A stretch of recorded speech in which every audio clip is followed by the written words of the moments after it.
நிரந்தரமான வாழ்க்கை, மறுமையுடைய வாழ்க்கை என்று சொல்லக்கூடிய இந்த முஸ்லிம் சமூகத்திலேயே வாயால சொல்கிறோம் மறுமையுடைய வாழ்க்கை தான் நிரந்தரம், அந்த மறுமையுடைய வாழ்க்கைக்காக வேண்டி தயாராக வேண்டும், அதற்காக வேண்டி இந்த உலகத்திலே நாம் எதையும் இழக்கலாம், எந்த கஷ்டத்தையும் படலாம் என்று நாம் வாயால் சொன்னாலும் அதற்குரிய ஏற்பாடுகள் நடக்கக்கூடியது மிகவும் மிகவும் மிகவும் குறைவாக இருக்கின்றது.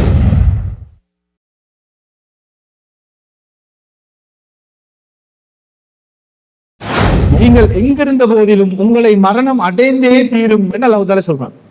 நாங்க எங்க இருந்தாலும் சரி, எனக்கு மௌத்து வந்துடக்கூடாது, மலக்குள் மௌத் வந்துடக்கூடாது என்று இரும்பால ரூம் ஒன்று அடிச்சு அந்த இரும்பு ரூமுக்குள்ள காத்தே வராது, உள்ளுக்கு ஆக்சிஜன் எனக்கு தேவையான கார்பன் ஆக்சிஜன் எல்லாம் வச்சு என்ன உள்ளுக்கு வச்சாலும் அல்லாஹ் தஆலா ஒரு நேரத்தை விதிச்சாண்டா, ஷாப்பா அந்த நேரத்துக்கு திறந்து பார்த்தா நம்ம தப்பிக்கும்.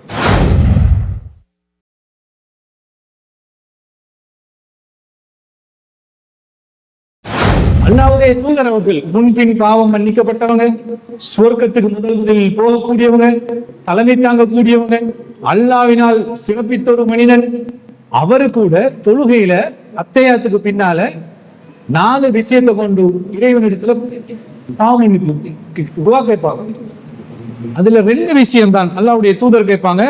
அல்லாஹும்ம இன்னி அஊது பிக மின் அதாபில் ஜஹன்னம், இறைவா நரகத்தினுடைய வேதனையிலிருந்தும் என்னை பாதுகாத்து விடு, வமின் அதாபில் கபீர், கபருடைய வேதனையிலிருந்தும் என்னை பாதுகாத்து விடு என்று முன்பின் பாவம் மன்னிக்கப்பட்ட அல்லாஹ்வுடைய தூதர் அவர்கள் ஒவ்வொரு தொழுகையிலையும் இறைவன் கிட்ட பிரார்த்தனை செய்வாங்க. யா அல்லாஹ், நரகத்தினுடைய வேதனையிலிருந்து என்னை பாதுகாத்து விடு, கபருடைய வேதனையிலிருந்து என்னை பாதுகாத்து விடு என்று சொன்னா இந்த 2ம் சாதாரண ஒரு விஷயம் இல்லை.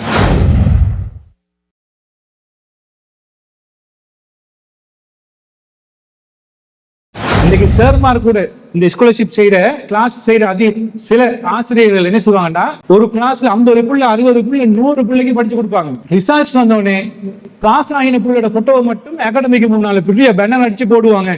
எந்த அகாடமியில இந்த புள்ள பாஸ், இந்த புள்ள பாஸ், இந்த புள்ள பாஸ். ஃபெயில் ஆகின பிள்ளைக்கு யார் படிச்சு கொடுத்தேன்? நீங்க தானே படிச்சு கொடுத்தீங்க.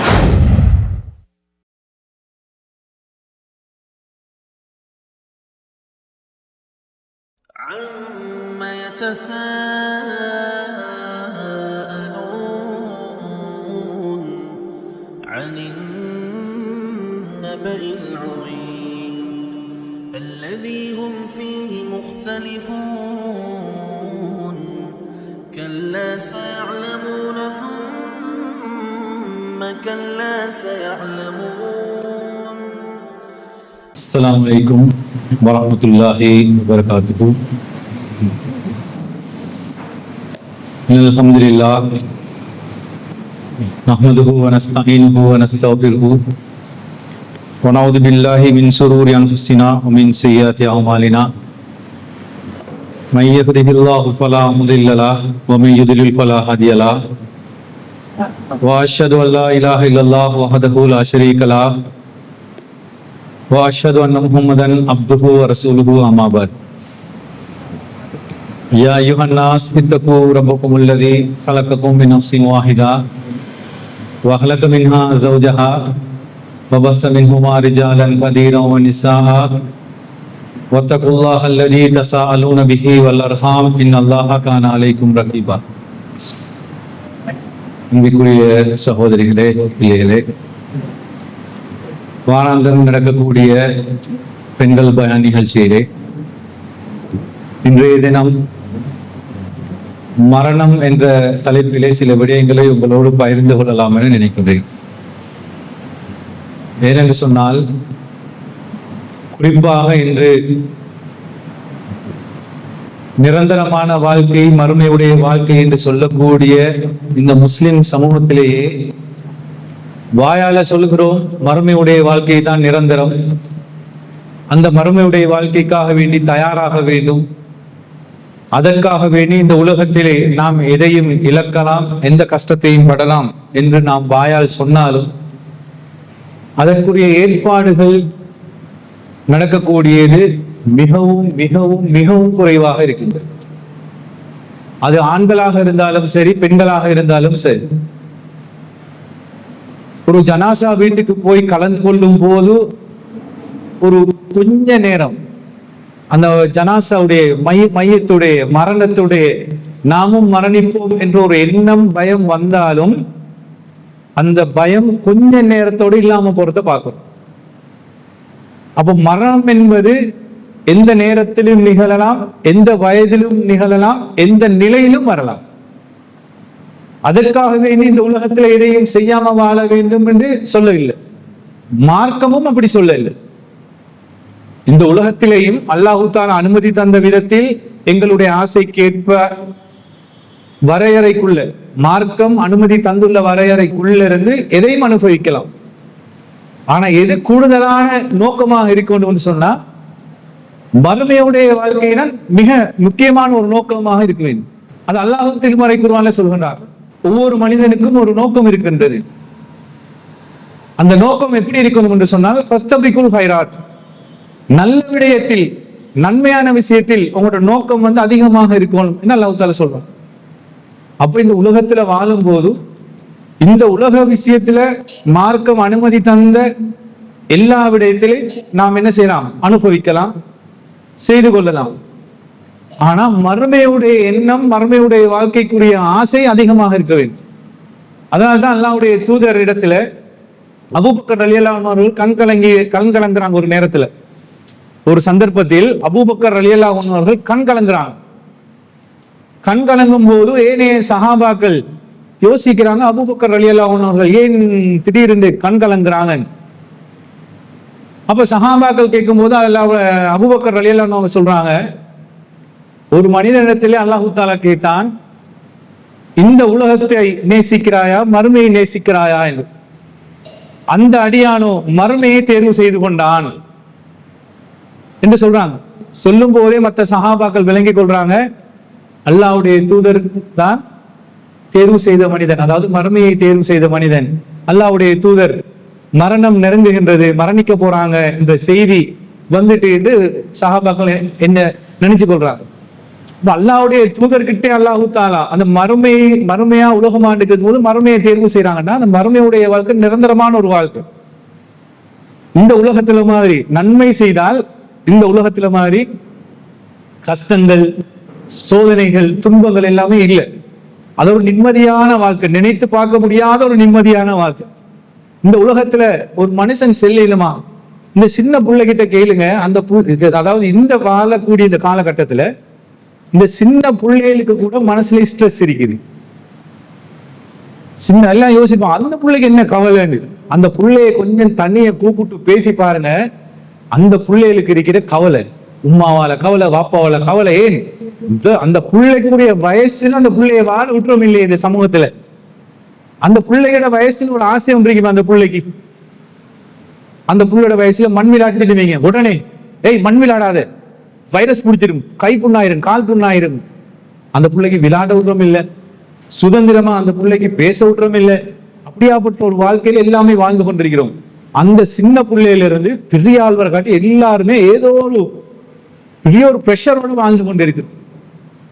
அப்ப அப்படியாப்பட்ட ஒரு வாழ்க்கை மறுமையில் இல்லை, நன்மை செஞ்சுட்டு போனான். அப்ப அந்த வாழ்க்கைக்கு, அந்த உலகத்துக்கு தான் எங்களை தயார் பண்ணி கொள்ளணும். அப்ப இதை அதிகமாக ஞாபகம் ஊட்டுவதோடு பெண்கள் கூடுதலா ஜனாசா வீட்டுக்கு போனா அந்த ஜனாசா வீட்டோட திரும்பிடுவோமே. பெண்கள் அதுக்கு பின்னால வீட்டுல ஏதோ ஒரு மையத்து ஒரு ஜனாசா நடந்தா அடைக்கிறதுக்கு ஒரு 2 பெருநாள் வந்தா பெருநாள் தொழுதுட்டு அப்படியே கபூர் அடிக்க போயிட்டு வரவங்க இருக்கிறாங்க தானே. அதை தவிர இந்த மௌத்தா போன உடனே மையத்தை அடக்கும் போது ஆண்கள் தானே போவாங்க, பெண்கள் போறல. மார்க்கத்து ரீதியா தடை கிடையாது. பெண்கள் போனா அவங்க அந்த இமோஷனல் கூட தானே அந்த இடத்துல அவங்க நடந்து கொள்ற விதம், அதனால அதை கூடுதலா அது என்ன பெண்கள் போறல. பின்னால போகும்போது, அதாவது ஒரு வருஷம் போயிட்டு ஒரு சில மாதங்கள் போயிட்டு போகும்போது அந்த மரணிச்ச உடனே கொண்டு போயிட்டு அடக்கக்குள்ள இருக்கிற ஃபீலிங் கொஞ்ச நாளைக்கு போற வருமா? வராது. சும்மா ஏதோ சும்மா போயிட்டு வந்த மாதிரி ஒரு இதா இருக்குமே தவிர அந்த உடனே போற ஃபீலிங் வராது. இதெல்லாம் சேர்த்து மரணத்தை பத்தி நாம் அதிகமாக சிந்திக்க வேண்டும். மந்திரிக்கக்கூடிய நீங்களாக இருந்தாலும் சரி, பின்னால இந்த வீடியோ பார்க்கக்கூடிய கேட்கக்கூடிய பெண்களாக சகோதரிகளாக இருந்தாலும் அந்த மரணத்தை பத்தி யோசிக்க வேண்டும். மரணம் என்று சொல்லக்கூடியது அது நிரந்தரமான ஒன்று, யாருக்கும் சொல்ல முடியாது. அது நிரந்தரம், அதை அனுபவிச்சே ஆக வேண்டும். அல்லாஹ் தஆலா திருமறைக்கு தெளிவா சொல்லிவிட்டான், குல்லு நஃப்ஸின் தாயிகத்துல் மௌத், ஒவ்வொரு ஆத்மாவும் ஒவ்வொரு உயிரும் மரணித்தே ஆக வேண்டும். அதுல எந்த ஒரு வேறுபாடும் கிடையாது. அப்போ எல்லாருமே நாம் மரணிப்போம் என்று சொன்னால் அந்த மரணம் என்ன செய்யுது? நிச்சயமானது. அந்த மரணத்தை நாங்க யாருமே தடுக்க முடியாது. உலகத்துல மரணம் வராம அப்படியே தான் மரணம் வந்தாலும் எனக்கு மௌத்து வரணும் இவ்வளவு காலத்தில் தான் என்று தயார் செய்தவர்கள், அதாவது அவனோட வாழ்க்கையை தயார் செய்தவர்கள் உடைய வரலாறு எடுத்து பாருங்க. உதாரணமா கூடிய சின்ன பிள்ளையில இருந்து எல்லாருக்கும் தெரிஞ்ச ஒருத்தர் தான் உலகத்திலே நம்பர் 1 தொப்பாடகர் மைக்கேல் ஜாக்சன். மைக்கேல் ஜாக்சனை தெரியாதவங்க யாருமே இல்லை. அவர் இப்ப செத்து போய் கூட பல வருடங்கள், ஆனா அவருடைய பேர் அழியல். மைக்கேல் ஜாக்சன் என்று சொல்லக்கூடியவர் எப்படியாப்பட்டவர் என்று சொன்னா, அவர் செத்து போய் கூட அவர் உடுப்பு இருக்குதானே, அந்த உடுப்பு இதுவரைக்கும் ஏலத்துல விற்பாங்க, வெந்தேசி போடுவாங்க. ஏலத்துல பல கோடி கொடுத்து வாங்குறதுக்கு உலகத்துல ஒவ்வொரு நாட்டில இருந்து பல செல்வந்தர்கள் வருவாங்க. வந்து மைக்கேல் ஜாக்சன் போட்ட ஜாக்கெட், மைக்கேல் ஜாக்சன் போட்ட ஷூ, மைக்கேல் ஜாக்சன் கைக்கு போட்ட கிளவுஸ் என்று சொல்லி இத பல லட்சம் கோடி டாலர்களை கொடுத்து வாங்குற அளவுக்கு இருக்கிறாங்க. உதாரணமா என்ன நான் சொல்றேன், அதெல்லாம் யோசிச்சுட்டு வந்தாதான் இப்படியாப்பட்டவன் கூட அல்லாஹு தஆலா எப்படி மௌத்தாக்கினான்ன்றது எங்களுக்கு விளங்கு. இப்ப நான் இந்த பேசுறேன், இந்த பயன் பண்ற மைக் இருக்குதானே, மிஞ்சி போனா இந்த மைக்குடைய விலை ஒரு 15,000 ரூபாய் 20,000 ரூபாய் தான் வரைக்கும். இந்த மைக்குடைய விலை 1000-2000 மைக் இருக்குது, ஆனா பொலிட்டியா இருக்காது. இந்த மைக்குடைய விலை ஆக மிஞ்சி போனா 15,000-20,000 ரூபாய்க்குள்ளதான் வரும்.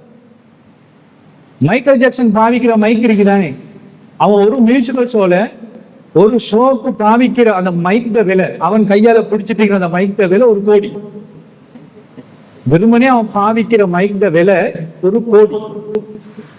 ஒரு ஷோக்கு பாவிச்ச மைக்க இன்னொரு ஷோக்கு பாவிக்க மாட்டான். 1 கோடி. இப்ப இந்த மைக் எத்தனை வருஷமா பாவிக்கிறது, கீழே விழுந்து பட்டு பெயிண்ட் எல்லாம் போயிட்டு இன்னும் பாவிச்சுட்டு இருக்கிறது. இன்றைக்கு சிடிஜே தலைவர் வந்து பயன் பண்ணிட்டாரு, இந்த மைக்கை கலட்டி போட்டு அடுத்த கிழமை ராசிக் செயலாளர் பயன் பண்றாரு, இதை வீசிட்டு இன்னொரு மைக் வைப்போமா? வைக்க மாட்டேன். இதுல மேக்னட் போயிட்டு இதுல சவுண்டே வராம போனாதான் ஒரு மைக்கை மாத்துவோம். அவன் எப்படியாப்பட்டவன், ஒரு ஷோக்கு பாவிச்ச மைக்க இன்னொரு ஷோக்கு பாவிக்க மாட்டான். 1 கோடி கொடுத்து எடுக்கிற மைக்க இன்னொரு ஷோக்கு பாவிக்க மாட்டான். இப்ப யோசிப்போமே, பைத்தியக்காரன் 1 கோடி கொடுத்து எடுத்த மைக்க அடுத்த ஷோக்கு பாவிக்க மைக்க தூக்கி வீசிடுவாங்க. இல்ல, ஒரு ஷோ முடிய 2 கோடிக்கு மைக்க வாங்குறதுக்கு கீழே இருப்பான். 1 கோடி ரூபாய் மைக்கா பேசி மியூசிக்கல் ஷோ முடிய கீழே இருப்பான். 2 கோடி கொடுத்து அந்த மைக்க வாங்குவான். ஏன்? மைக்கேல் ஜாக்சன் இந்த ஷோல பாவிச்ச மைக் நான் தான் இப்ப உரிமையாளர் சொல்ற பேருக்காக வேண்டி 2 கோடி கொடுத்து ஒருத்தன் எடுத்துடுவான். இப்ப அவன் ஒரு ஷோக்கு ஒரு மைக் பாவிக்கிறது பிரச்சனையே இல்லை. அப்படி வாழ்ந்தவன் மைக்கேல் ஜாக்சன். அவனுக்கு இருந்த ஆசை என்ன தெரியுமா? அவனுக்கு இருந்த ஆசை இந்த உலகத்துல 120 வருஷம், அதாவது 100 தாண்டி நான் இந்த உலகத்துல உயிரோடு வாழணும் என்று. அதுக்கு அவன் செஞ்ச ஏற்பாடு என்ன தெரியுமா? அல்லாட குர்ஆன் வசனம் எப்பவுமே பொய்யாகாது தானே, அல்லாட வேதத்தை நம்புறாங்க தானே, அல்லாட வசனம் பொய்யாகாது. அல்லாஹ் திருமறை குர்ஆன்ல என்ன சொல்றான்னு பாருங்க. 4வது அத்தியாயத்தில் 78வது வசனம். நீங்க போன்ல குர்ஆன் இருந்துச்சுன்னா மரணம் என்று டைப் அடிச்சா அந்த மரணம் சம்பந்தமா இருக்கிற அவ்வளவு குர்ஆன் வசனம் வரும். அல்லாஹ் தஆலா திருமறை குர்ஆன்ல சொல்லக்கூடிய வசனத்தை பாருங்க. ஐனமா தகூனு யுத்ரிகுமுல் மௌத் வலவ் குன்து ஃபீ புரூஜின் முஷையதா. நீங்கள் எங்கிருந்த போதிலும் உங்களை மரணம் அடைந்தே தீரும் என்று அல்லாஹ் தஆலா சொல்றான். நாங்க எங்க இருந்தாலும் சரி, எனக்கு மௌத்து வந்துடக்கூடாது, மலக்குல் மௌத் வந்துடக்கூடாது என்று இரும்பால ரூம் ஒன்று அடிச்சு அந்த இரும்பு ரூமுக்குள்ள காத்தே வராது, உள்ளுக்கு ஆக்சிஜன் எனக்கு தேவையான கார்பன் ஆக்சிஜன் எல்லாம் வச்சு என்ன உள்ளுக்கு வச்சாலும் அல்லாஹ் தஆலா ஒரு நேரத்தை விதிச்சாண்டா, ஷாப்பா அந்த நேரத்துக்கு திறந்து பார்த்தா நான் மூத்த போயிட்டு. அல்லாஹ் தஆலாவுடைய மரணம் எனக்கு விதிச்ச டைமுக்கு, அது இரும்பு பொட்டியில இருந்தாலும் சரி, வேறொரு உலகத்துல போயிட்டு இருந்தாலும் சரி, எங்க இருந்தாலும் அல்லாஹ் தஆலா ஒரு நேரத்தை விதிச்சுனான்னு வைங்க, இத்தனாவது வயசுல இன்ன நாள் இன்ன நேரம் நீ இந்த இடத்துல மௌத்தா போவாயிண்டா, அந்த இடத்துல எங்களுக்கு வேலையே இருக்காது. நாங்க யோசிப்போம் தானே, சில ஆட்கள் திடீர்னு குளிக்க போன யாராவது ஒரு பிள்ளையில உங்களுக்கு சும்மா கேள்விப்பட்டிருப்பீங்க, பக்கத்து வீட்லயோ பக்கத்து ஊர்லயோ சும்மா இருப்பான், கேள்விப்பட்டிருப்பீங்க. திடீர்னு இன்னாண்ட மகன் மௌத்தாமே, எங்க மௌத்தாங்க? அவன் பொடியமான ஹெந்தல பீச்சுக்கு குளிக்க போயிட்டான். அவன் ஹெந்தல பீச்சுக்கு குளிக்க போறதுக்கு நினைச்சே இருக்க மாட்டான். அன்றைக்கு அவன் அந்த ப்ரோக்ராம்ல அவனுடைய ஷெட்யூல்ல ஹெந்தல பீச்சுக்கோ இல்ல வேற எங்கேயோ குளிக்க போகணும்னு நினைச்சே இருக்க மாட்டான். ஆனா அவன் மவுத் அங்கதான் இருந்துச்சுடா. ஹெந்தல பீச்சை தாண்டி தான் மவுத்தா போகணும்டா. அவனோட ப்ரோக்ராம்ல இல்லாட்டியும் அவன் அந்த இடத்துக்கு போவான், குளிப்பான், மவுத்தா போவான். எல்லாரும் ஆச்சரியம், வீட்டுல இருக்கிறவங்க ஆச்சரியப்படுவாங்க. இல்லையே மகன் எங்ககிட்ட சொல்லலையே, அவன் எங்க அங்க போனான். மரணம் கொண்டு போய் சேர்க்கும் அந்த இடத்துக்கு. அத மாதிரி மைக்கேல் ஜாக்சன் என்ன செய்யறாரு தெரியுமா? மைக்கேல் ஜாக்சன் அவரு 100 வருடத்தை தாண்டி மரணிக்கணும் இல்லை. எப்படி ஒரு ஷோக்கு 1 கோடி கொடுத்து மைக் எடுத்து அடுத்த ஷோக்கு பாவிக்காத மைக்கேல் ஜாக்சன் 100 வருஷம் இந்த உலகத்தில் உயிரோட வாழணும் என்று சொல்லி உலகத்தில் இருக்கிற வேர்ல்ட் பெஸ்ட் ஸ்பெஷலிஸ்ட் டாக்டர்ஸ் 50 பேரை செலக்ட் பண்ணி எடுக்கிறார். இந்த 50 பேரும் மைக்கேல் ஜாக்சனை வெள்ளனையும் அந்திக்கும் அவரை செக் பண்ணுவாங்க. அவரோட பிரஷர் சரியா, ஹார்ட் பீட் சரியா, அவர் உருவாங்கிற ஆக்சிஜன் அளவு சரியா, கார்பன் மோனாக்சைடு சரியா, இதெல்லாம் பார்ப்பாங்க. குடிக்கிற தண்ணி இருக்குது, குடிக்கிற தண்ணி நாங்க என்ன செய்ய மூட்டில் டப்பை தொடாச்சு, கிளாஸ்ல எடுத்தாச்சு, அடிச்சாச்சு, குளோரின் வருதா, கியூல் வருதா, ஒன்றுமே இல்லை. எத்தனை வருஷம் மாறுறோம். நான் நினைக்கிறேன் அந்த பின்னுக்கு இருக்கிற உமாக்கு இப்போ ஒரு 60 வயசுக்கு மேல இருக்குன்னு தானே 50 டாக்டர்மார் பார்த்தாங்களா? அவங்கள பார்க்கல. நல்லா இருக்கிறீங்க. இந்த இவன் என்ன செய்யறான் தெரியுமா? வேர்ல்ட் பெஸ்ட் ஸ்பெஷலிஸ்ட் டாக்டர்ஸ் 50 பேர் எடுக்கிறான். எடுத்து அவனை செக் பண்ணணும். அது மட்டுமா, அவன் ரூம்ல அவன் தூங்கும் போது அவன் ரூமுக்கு தேவையான ஆக்சிஜன் மாற அளவு, கார்பன் வெளியேற அளவு, இதெல்லாம் செக் பண்றதுக்கு கார்பன் மோனோசைட் ஆட்டோமேட்டிக்கா எல்லாம் செட் பண்றாங்க. அவர் சாப்பிடுற சாப்பாடு அவர் சாப்பிடும் முதல் இந்த டாக்டர்ஸ் மாதிரி செக் பண்ணுவாங்க. இது எல்லாமே செஞ்சு வாழ்றான். எப்படி 100 வருஷம் வாழ்ந்தா போதும் இல்லை. அல்லாஹ் தஆலாவுடைய வசனம் பொய்யாமா? இவ்வளவும் செஞ்சு 50 வயசுல அல்லாஹ் தஆலா மௌத்தை கொடுத்துட்டான். இது ஒன்றுமே செய்யாம உங்களோட வீட்டுல உம்மாமார் வாப்பாமார் 90 வயசுல 80 வயசுல சில பேர் 100 வயசு தாண்டி 101 102 வாழ இல்லையா வாழ்றாங்க. 50 வேர்ல்ட் பெஸ்ட் டாக்டர்ஸ் மாதிரி பார்த்தாங்களா? பார்க்கல. ரூம்ல கார்பன் மோனோக்சைடு எல்லாம் செட் பண்ணி ஆக்சிஜன் செட் பண்ணி வச்சிருக்குதா? இல்லை. தண்ணி டப்ல சும்மா வர தண்ணியே குடிச்சிட்டு போகும். மாளிகாவத்தை மார்க்கெட்ல விற்கிற மரக்கறியை நீ நிறைச்சு வாழ்ந்து கொண்டிருக்கிறோம். மௌத்து வரலையே. சில பேர் ஆரோக்கியமா இருப்பாங்க தானே. ஆனா இவ்வளவும் செஞ்ச மைக்கேல் ஜாக்சன் 50 வயசுல போயிட்டு சேர்ந்துட்டான். அப்ப அல்லாஹ் தஆலா மரணத்தை நிச்சயம் சொல்லிட்டான். குல்லு நஃப்ஸின் தாயிகத்துல் மௌத். ஒவ்வொரு ஆத்மாவும் மரணத்தை சுவைத்தே ஆக வேண்டும். மரணம் நிச்சயம். அந்த மரணம் எப்ப வரும் என்று எனக்கும் தெரியாது, உங்களுக்கும் தெரியாது. இப்ப இன்றைக்கு நான் உங்களோட பயான் பண்றேன், பேசுறேன், இன்றைக்கு ஜும்மா செஞ்சேன். இப்ப இருக்கிற வேலையெல்லாம் முடிச்சுட்டு நாளைக்கு என் வீட்டுக்கு போகணுன்னு திடீரென்று ஜமாத் ஃபேஸ்புக்ல ஒரு மெசேஜ் வந்துச்சுட்டா, சிடிஜே தலைவர் போகும் வழியில் ஒரு விபத்தில் மரணம். ஒரு பேச்சுக்கு சொல்றேன், நடக்கலாம். நீ என்ன யோசிப்பீங்க? நேத்து தானே இப்ப பயனுக்கு வந்து போனாரு, அது நேத்து. மரணம் இன்றைக்கு நடக்குமா இல்லையா? இப்ப நேற்று பண்ண எல்லையில ஒரு ஆக்சிடென்ட் நடந்துச்சு, பாத்தீங்களா? ஃபேஸ்புக் அது இது எல்லாத்துலயும் வந்து கொண்டே இருக்குது.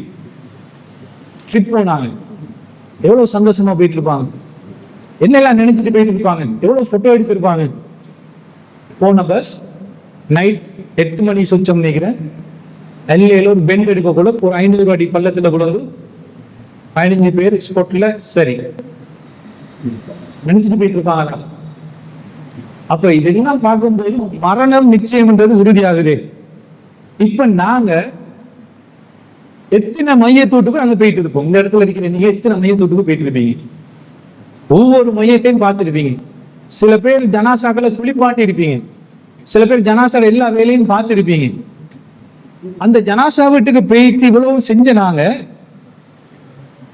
நாங்களும் இப்படி ஒரு நாளைக்கு இப்படி ஆகுமே என்று சொல்லி அந்த மரணத்துக்கு பின்னால இருக்கக்கூடிய அந்த வாழ்க்கைக்கு என்ன நாங்க செஞ்சு தயாராகினோம். பந்தம் மூத்தா போயிட்டாரு, நல்லா இருந்தாரு, நேர்த்திகளோடு இருந்தா, தாத்தா மைனி ஏதோ ஒன்று பழைய இருக்கும், மூத்தா போயிட்டாங்க. இதெல்லாம் செஞ்சு அடக்கிட்டோமே. இந்த மாதிரி எனக்கு வந்தா நான் இதற்கு என்ன தயாராகினேன்? தயாராகிறேன்டா. இன்றைக்கு வெள்ளிக்கிழமை 4 மணிக்கு சிடிஜே ஹெட் ஆஃபீஸ்ல பயான். தயாராகுங்கன்னா எதை உடுக்குற, எந்த ஹபாயா, எந்த ஃப்ரோக், எந்த கவுன், எந்த இஸ்காப், அந்த தயார் இல்லை. கல்யாண வீட்டுக்கு பிறகு தயாராகுவாங்களே, ஃபேமிலியில் ஒரு கல்யாணம் வந்தா ஒரு மாசத்துக்கு முதல் பொண்ணு ரெடி ஆகுறது இல்லையோ கல்யாணத்துக்கு போறவங்க பிளான் பண்ணுவாங்க. கோல் பண்ணி, ஏய் நீ என்ன உடுக்குற, அது 2 பேரும் ஒன்று மாதிரி விட்டுப்போமா, அப்படி விட்டுப்போமா, அந்த தயார் இல்லை. எங்களை கொண்டு போயிட்டு வைக்கும் போது அந்த குழிக்குள்ள என்னத்தை கொண்டு போறோம், மருமைக்காக வேண்டி என்ன கொண்டு போறோம், அந்த தயார். பார்சலா வரணும், என்னது கௌரி இல்லை நன்மை, இதுக்கு நாங்க தயாராகிறோமா என்று யோசிச்சு பாருங்க. எனக்கு கேள்விக்குறிதானே நிறைய பேருடைய வாழ்க்கையில, இது கேள்விக்குறி. அப்ப எதுக்கு நாங்க தயாராகணும்? இன்னொன்று பாருங்க, அதாவது சமூகத்துல நடக்கிறது அப்படியே ஒரு மைண்டுக்கு சிந்தனைக்கு கொண்டு வரதுக்காக நீ சில விஷயங்களை சொல்றது. என்னதான் உசுர வச்சிருந்தாலும் கணவன் மனைவி கிட்ட சொல்லுவார், நீ இல்லாட்டி நான் எப்படிதான் வாழ போறோம்னு தெரியாது. மனைவி கணவன் கிட்ட சொல்லுவா, ஏய் நீங்க இருக்க காட்டி சரி, நீங்க மௌத்தா போனீங்கன்னா இந்த நிலைமை என்ன ஆகும், இந்த பிள்ளைகள் என்ன பார்க்கணும், உங்களோட ஊட்டாக்கள் என்ன பார்ப்பாங்களோ, இல்ல எந்த ஊட்டாக்கள் தான் என்ன பார்ப்பாங்களோ, உங்களுக்கு முதல் நான் போயிட்டு சேர்ந்துடணும் பேச்சுக்கு வரும் சொல்லுவாங்க. மௌத்தா போனா அதெல்லாம் நடக்குமா? மௌத்தா போனா மனைவி மௌத்தா போனா எந்த கணவனாவது அப்படி இருக்கிறானா, இல்ல கணவன் மௌத்தா போனா இந்த மனைவி அப்படி இருக்கிறாங்களா? வெறும் பேச்சுக்கு மட்டும், வெறும் பேச்சு. கணவன் சிலவங்க திருமணம் முடிச்சு இளம் வயசுல மாப்பிள்ளை மௌத்தா போயிட்டுவாங்க, இல்லாட்டி இளம் வயசுல மனைவி மௌத்தா போயிட்டுவாங்க, கொஞ்ச நாளைக்கு கவலையில இருப்பாங்க. அதுக்கு போற பார்த்தா கணவன் மனைவியா இருக்கிறவங்களை விட கணவன் இழந்த மனைவியில கூத்து பெரும் கூத்தா இருக்கு. மாப்பிள்ளை இல்லாத பொண்ணா யோசிக்கிற அளவுக்கு வாழ்க்கை மாறிடு. அப்ப இதெல்லாம் போய், இந்த உலகத்தில் இருக்கிற எல்லாமே போய். அப்ப தயாராகிறேன்னு சொன்னா எதுக்கு தயாராகணும்? அந்த மர்மையுடைய வாழ்க்கைக்கு தயாராகணும். சில பேர் இருப்பாங்க வீட்டுல, கணவனுக்கு சோதனை போனா கணவன் எதிர்பார்ப்பாரு, மனைவி எனக்கு பக்கத்திலேயே இருக்கணும், மேல பார்த்துக்கணும். குசினில ஏதாவது வேலை செஞ்சுட்டு இருந்தா, ஏய் கொஞ்சம் வாங்கலே, ஏய் கொஞ்சம் வாங்கலே, ஏன்னா அவருக்கு ஒரு ஆறுதல். எனக்கு சோமிலா போனா கிட்ட வந்து ஏதாவது ஆறுதல் சொல்ல மாட்டாவா? அதே மாதிரி மனைவி சோமிலா போனா எதிர்பார்ப்பா, கணவன் கொஞ்சம் பக்கத்துல இருந்து பார்த்துக்கொள்ளணும். பிள்ளைகளுக்கு சோமிலா போனா பிள்ளைகள், உமா கொஞ்சம் வாங்கலை கிட்டறீங்களே, பாப்பா கொஞ்சம் வாங்கலை கிட்டறீங்களே சொல்றோமா இல்லையா? சொல்றாங்களா இல்லையா? கிட்ட போய் திரிக்கிறோமா இல்லையா? ஏன் அந்த நேரத்தில் அவங்க ஏதாவது ஒன்றுல பாதிக்கப்பட்டிருந்தா, கவலையில இருந்தா, அது ஒரு மனசுக்கு ஒரு ஆறுதல், ஒரு திருப்தி. இந்த மனைவி கிட்ட இருக்கிறான், கணவன் கிட்ட இருக்கிறாரு, என் உம்மா கிட்ட இருக்கிறா, என் வாப்பா கிட்ட இருக்கிறார் என்று சொல்லி ஒரு ஆறுதல். இப்படி இருக்கிறவங்க மூத்தா போனா யாரை கிட்ட வச்சுக்கொள்றது? மூத்தா போனா சரி, மவுத்து விடுங்கள, மவுத்துக்கு முதல் சக்கராத்துடைய ஒரு நேரம் வருந்தானே, அந்த சக்கராத்துடைய நேரத்துல அந்த சக்கராத்தினுடைய வேதனையை நீங்க எத்தனை பேர் பார்த்திருப்பீங்க? அல்லாஹ்வுடைய தூதர் நபிகள் நாயகம் ஸல்லல்லாஹு அலைஹி வஸல்லம் என்ன சொன்னாங்க? இன்னலில் மௌத்தி சக்கராத், இன்னலில் மௌத்தி சக்கராத், மௌத்துக்கு நிச்சயம் சக்கராத் உள்ளது என்று சொன்னாங்க. சக்கராத்துடைய வேதனை இருக்குதே, அது அப்படியாப்பட்ட வேதனை. எங்களோட முழு உடம்புலையும் ஓடி இருக்கக்கூடிய உயிர் ரூஹு முழு உடம்புல இருந்து அப்படி பிரிஞ்சு வந்து வெளியாகிறேன்னு சொன்னா அது லேச ஒரு வேதனையா?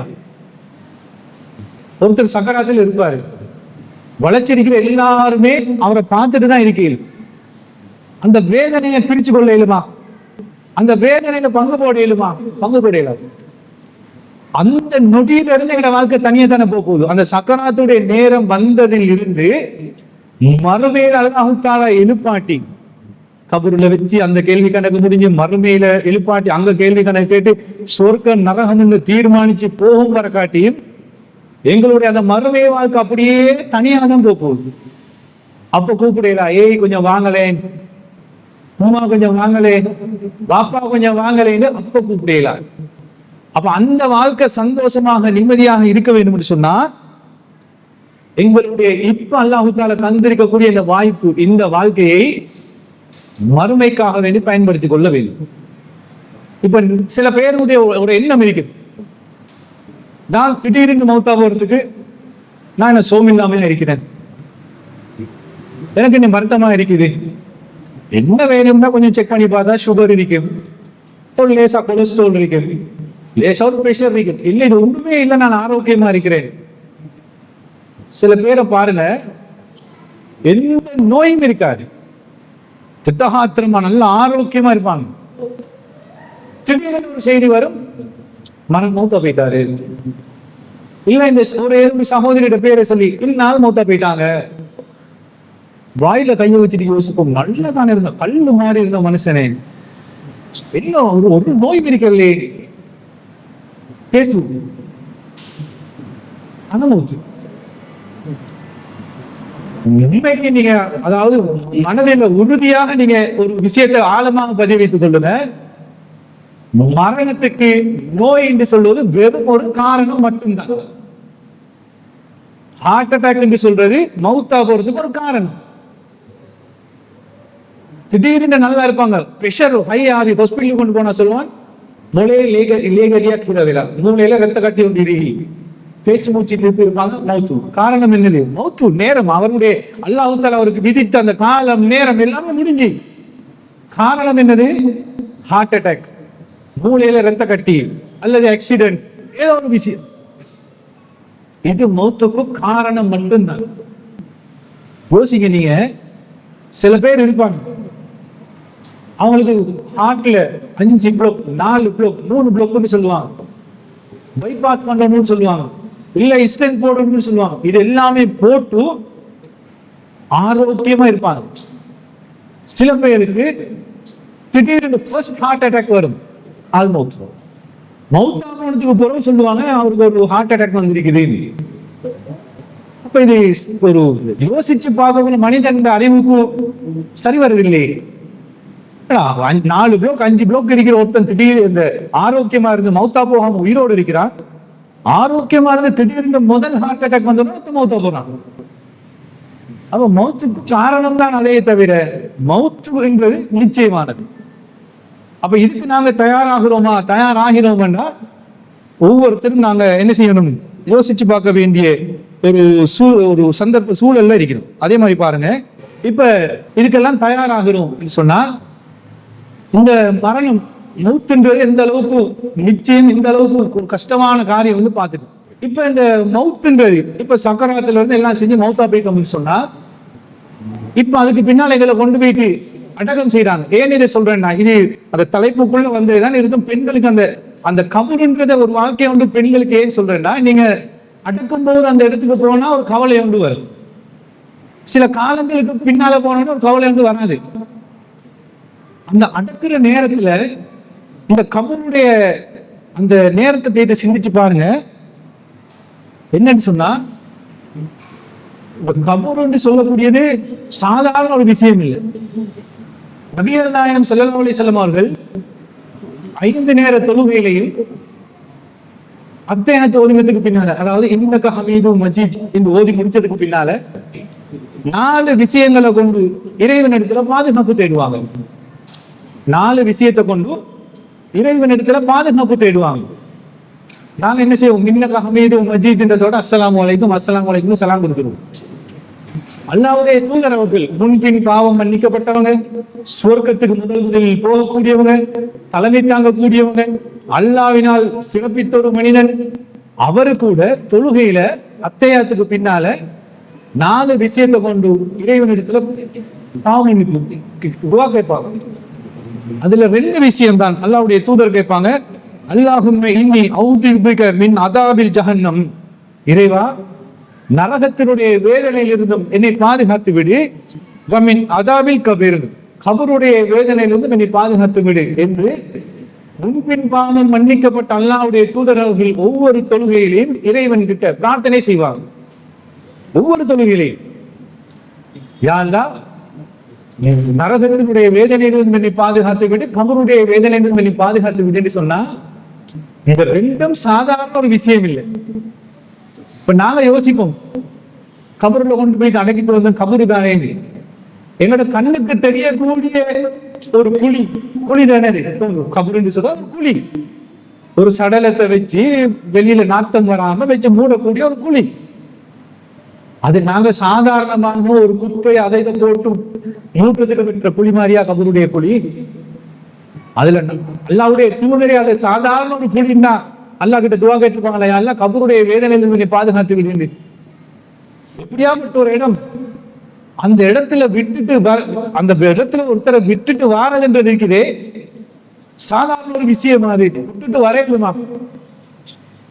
தண்ட கணவனோ தண்ட மனைவியோ தண்ட உமாவோ தண்ட வாப்பாவோ யாரோ மௌத்தா போனா கபருள்ளுக்கு வச்சுட்டு வாரம்னு சொல்றோமே, எங்கட கவலை உண்டு.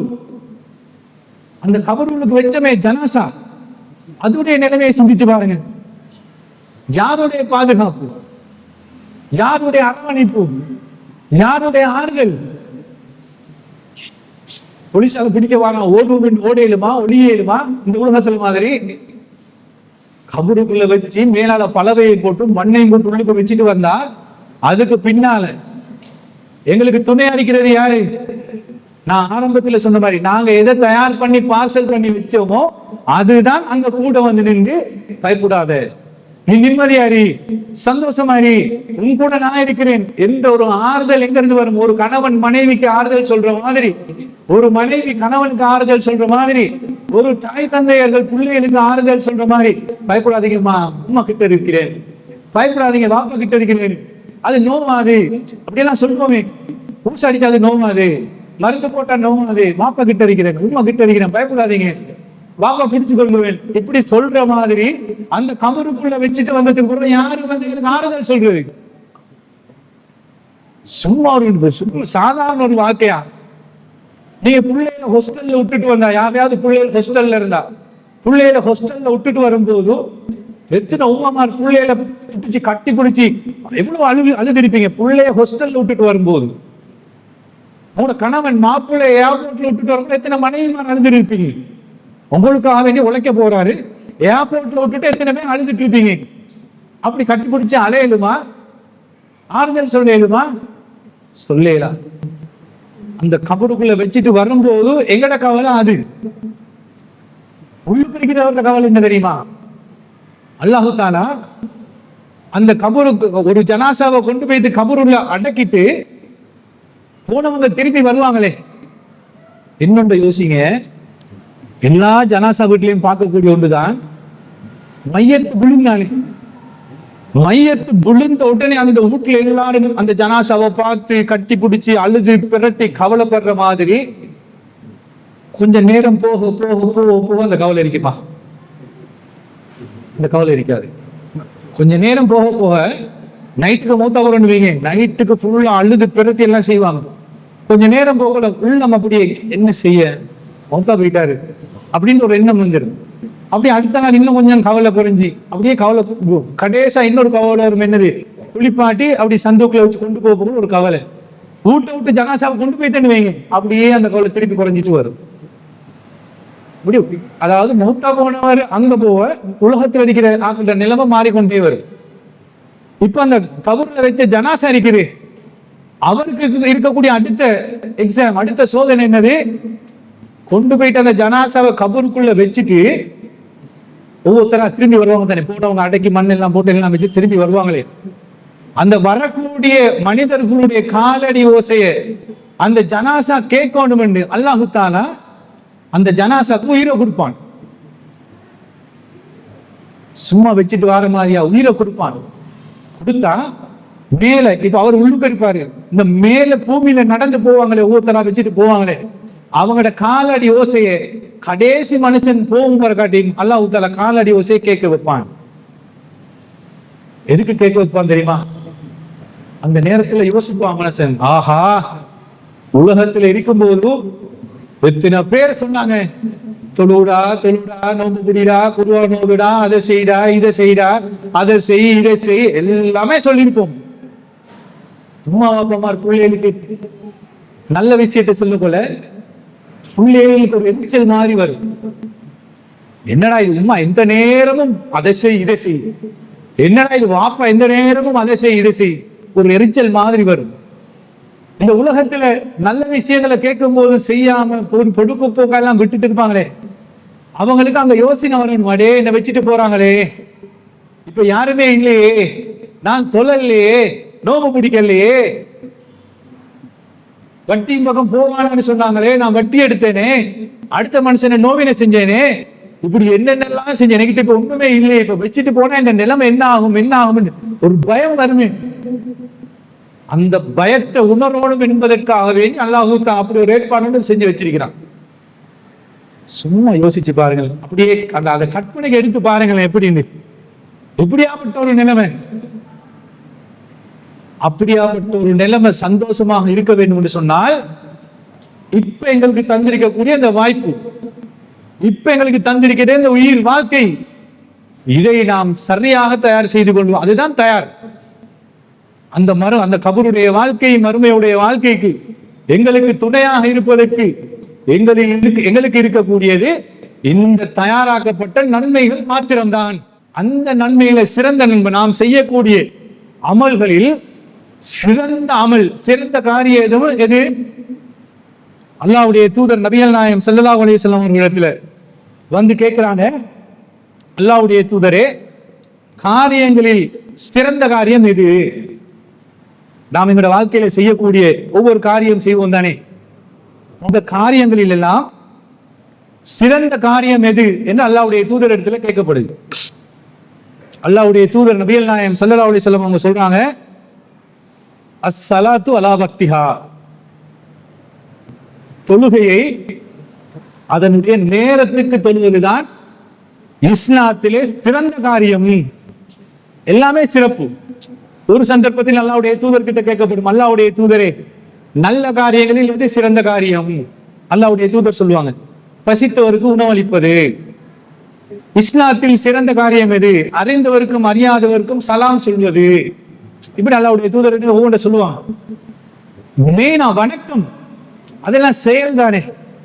வணக்கத்தில் எது சிறந்தது என்று அல்லாஹ்வுடைய தூதரிடம் கேட்கும் போது அல்லாஹ்வுடைய தூதர் சொல்றாங்க, அஸ்ஸலாத்து அலா வக்திஹா, தொழுகையை அதனுடைய நேரத்துக்கு தொழுவது. இன்னைக்கு எத்தனை பேர் நேரத்துக்கு தொழுகிறோம்? இன்னைக்கு எப்படி மாறிட்டு தெரியுமா? அஸ்ஸலாத்து அலா வக்திஹா என்றது அஸ்ஸீரியல் அலா வக்திஹா, சீரியல் நேரத்துக்கு பார்ப்பது. அஃபின் அலா வக்திஹா, டிவியில போற ஃபில்ம நேரத்துக்கு பார்ப்பது. ஹதீஸ மாத்தல்ல, உண்மை அதுதான் சொல்றேன். ஏண்டா ஒரு நாடகம் முடிய ஒரு நாடகம் போகும்போது மஹரிப தொழுவாங்க, கலாயிருமே. சில இடங்களில் இஷா எத்தனை மணிக்கு தொழுவாங்க தெரியுமா? போற எல்லா நாடகத்தையும் பார்த்து நைட் சாப்பாடு எடுத்து தூங்க போகும்போது இஷா தொழுவாங்க. இப்ப சீரியல் அலா வக்திஹாவா போயிட்டு, சீரியலே நேரத்துக்கு பார்ப்பது இஸ்லாத்தில் சிறந்த காரியம். போற படம் எல்லாம் நேரத்துக்கு பார்த்தா அஃபிம் அலா வக்திஹா, போற எல்லா படத்தையும் நேரத்துக்கு பார்ப்பது இஸ்லாத்தில் சிறந்த காரியமா போயிட்டு, தொழுக பின்னுக்கு போயிட்டு. இதெல்லாம் செஞ்சுட்டு போனா சக்கராத்துடைய நேரமும் அந்த கபருடைய வாழ்க்கையும் மறுமையுடைய வாழ்க்கையும் எங்களுக்கு துணையாக, ஒரு பயம் இல்லாம அச்சம் இல்லாம நிம்மதியா தைரியமாக முகம் கொடுக்கலுமா? முகம் கொடுக்கலாம். தொழுகையை நேரத்துக்கு தொழுமை. எந்த ஒரு வேலையும், என்ன வேலையாக இருந்தாலும் சில தவிர்க்க முடியாத காரணங்கள் வரும், அது விதிவிலக்கு இல்லையா? தொழுகையை நேரத்துக்கு தொழ வேண்டும், அதுதான் சிறப்பு, அதுதான் நன்மை. அப்ப இதெல்லாம் பொதுப்போக்காக விடுறோம். குர்ஆன் ஓதுவது கிடையாது. இன்னைக்கு பாருங்க, இன்னைக்கு சமூகத்தில் இன்னைக்கு இன்னைக்கு அரசாங்கமே மீலாதுல் விழான்னு 5ஆம் தேதி தேசிய விடுமுறை நாளாக ஆக்கியிருக்குது. இன்னைக்கு முஸ்லிம் சமூகத்தில் எப்படி மாறிட்டுன்னு சொன்னா, இந்த மார்க்கம் சரியாக போகாத காரணத்தினால குர்ஆன் எத்தனை வீடுகளில் ஓதப்படுது. இப்ப இந்த பக்கத்துல எல்லாம் 12 நாள் புகாரி மௌலிதுன்னு ஓதுறாங்களா? நிறைய பேர் புகாரி மௌலிதுன்னு ஓதி இன்றைக்கு 12வது நாள் பூர்த்தி செய்வாங்க. வெள்ளிக்கிழமை, அதுவும் வெள்ளிக்கிழமை வந்துட்டா ஸ்பெஷலா சாப்பாடு ஆகி இன்றைக்கு புகாரி 12வது மௌலித முழுமைப்படுத்துறோம், பூர்த்தி ஆக்குறோம். நடக்குதா இல்லையா? இஸ்லாத்துல உள்ளதுண்டா இது? அல்லாஹ்வுடைய தூதர் காட்டினதா? இல்ல. ஆனா எவ்வளவு முக்கியத்துவம் கொடுக்கிறோம். அல்லாஹ்வுடைய தூதர் சொன்னாங்களே, குர்ஆனுடைய ஒரு எழுத்துக்கு 10 நன்மை. இந்த மௌலூத் ஓதக்கூடியவங்க யாராவது மௌலூத் ஓதினா இத்தனை நன்மை சொல்ல முடியுமா? சொல்ல முடியாது.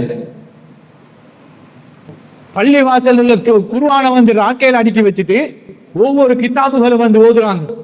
பிள்ளைகளுக்கு ஸ்கூல்ல லீவ் கொடுக்க கூட ஸ்கூல்ல இஸ்லாம் பாட சார் சொல்லுவாரு, ரமலானுக்குள்ள நீங்க இத்தனை தரம் இந்த அமல்களின் சிறப்பு அல்லது தாலிம் கிதாபு இதெல்லாம் நீங்க ஓதணும். பிள்ளைகள வந்து இஸ்லாம் எங்கேயோ இருக்குது எதையோ சொல்லி கொடுக்குறாங்க. குர்ஆன் ஓதின ஒரு எழுத்துக்கு 10 நன்மை. இன்றைக்கு குர்ஆன் ஓதப்படுது இல்ல, 12 நாள் புகாரி ஓதப்படுது என்று சொன்னால் இந்த சமூகம் எங்க போகின்றது? மறுமைக்கு தயாராகிறாங்களா? கபருக்கு தயாராகிறாங்களா? இல்லையே. அப்ப நேரத்துக்கு தொழ வேண்டும். தொழுகை தான் இஸ்லாத்திலே சிறந்த காரியம். அடுத்தது என்ன? அல்லாஹ் தஆலா திருமறை குர்ஆனில் சொல்றான், என்னது? வமா ஹலத்துல் ஜின்ன வல் இன்ஸ இல்லா லியபுதுன்.